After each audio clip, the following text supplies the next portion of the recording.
Egypt's ruling military council has apologised for the deaths of protesters in almost a week of clashes.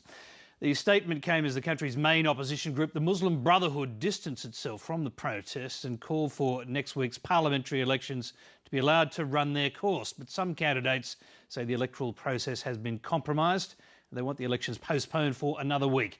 ABC reporter Michael Vincent is in Cairo.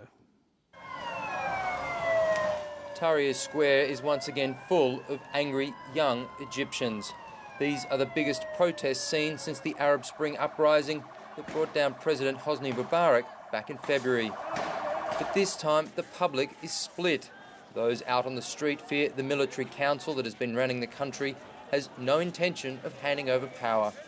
They want the military gone before elections are held. After 9 months of revolution, none of our demands have been met.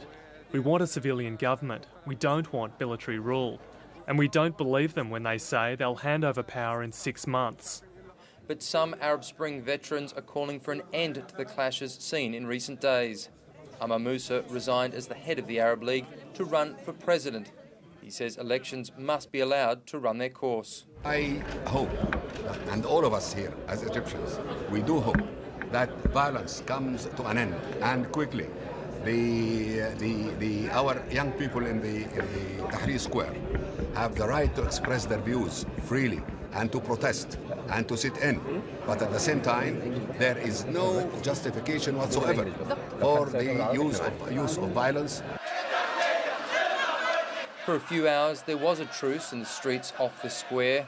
The military stood between the police guarding the Interior Ministry and protesters. But the peace didn't last. Protesters claimed they were fired at with live bullets.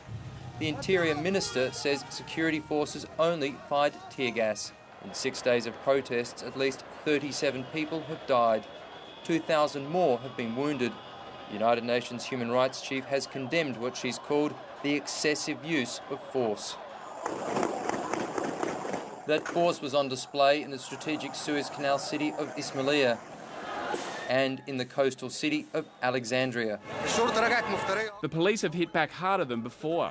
They're firing live bullets, rubber bullets. They're beating protesters with batons and killing innocent people.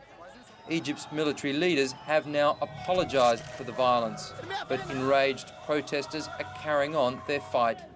The Muslim Brotherhood has called for 1 million people to march on Tahrir Square Friday. The elections are still due on Monday. Michael Vincent, Late Line.